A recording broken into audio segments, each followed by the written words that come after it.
2 years ago, we launched Battalion's Kickstarter with an idea, and that idea came from how much we love FPS games.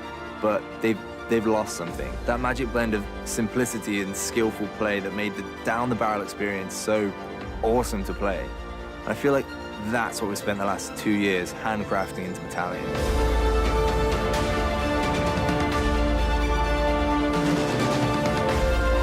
When you combine a classic shooter with all the great trappings of modern game design, such as matchmaking, anti-cheat, and rankings, you have the makings of a classic shooter in its own right. To me, I think this is the best FPS game of the year.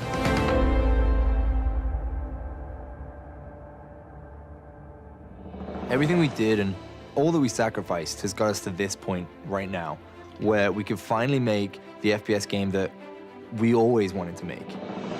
Throughout development, it's been so important for us to study every aspect of World War II. The main thing for us is to really understand the brutality and the visceral nature of the Second World War.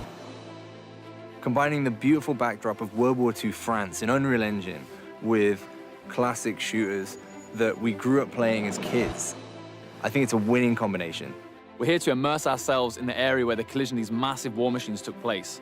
And sometimes it's something small like a barn or a window where a sniper may hide, but sometimes entire streets make it into the game. And that has a massive impact on Battalion. I think players are going to really see that when they boot up our maps for the first time. The subtleties of the environment, the damage, allowed us to push the boundaries in terms of art and level design. Every time we get out here, we find something new and amazing that slots right into Battalion and feels great.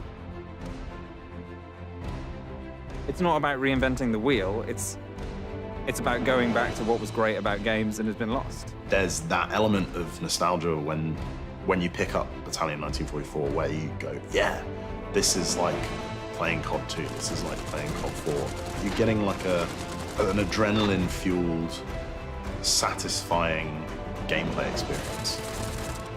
We've been working so damn hard just to make sure that we can capture the intensity that these weapons have. And making that translate to a mouse and keyboard, it's been a challenge, but I feel like we've really nailed it. We play games every night, and we can see what we want to play as players, and we know there's other players that want to do the same things.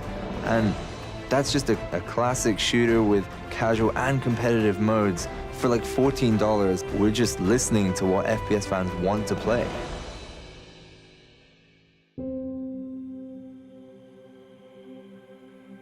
During Battalion's Kickstarter, I was planning my wedding, and the month after it was successful, I got married, and then we found out she was having a baby. And everything was really high in my life. And about halfway through the development of Battalion, my daughter was born, but she only survived for about 2 hours. And that was right in the middle of Battalion. And I think one of the hardest things was coming back to work, but when I did come back, I found a place where I could just focus on something that I really love doing. And, you know, being able to sit down and read the forums and see the community kind of rallying together and sending me messages and telling me to keep going and saying it'll be okay, and people in our community have had the same thing happen to them. Battalion and the Battalion community has actually helped me get through that, and I think with Battalion coming out, there's only really good things on the horizon. So it's been a tough year, but Battalion's helped me get through a lot more than a lot of people who play Battalion will ever know. Battalion is not just about World War II, it's about recapturing those days that have gone by, the fun that we had playing until 3 a.m. and practicing really late into the night. Those memories, they're the driving force that really pushed us to make Battalion the true successor to, you know, the great shooters of the past. When you look at all the incredible people that are involved in making this amazing project happen, from just community members messaging us saying, good job, keep up the work, all the way to our tech guys staying late just to make sure that the game modes get in so we can be testing them. Everyone has had an important role at some point in this project. I think the exciting thing about 1944 is the fact that the conception of that game was from a group of people who understood esports and played in esports. Effectively, the community was, in a way, building a game for the community. This has been 2 years of really hard work just to create something from nothing. Finally, we're able to say that on January 9th, we'll be able to show you the Battalion 1944 game trailer.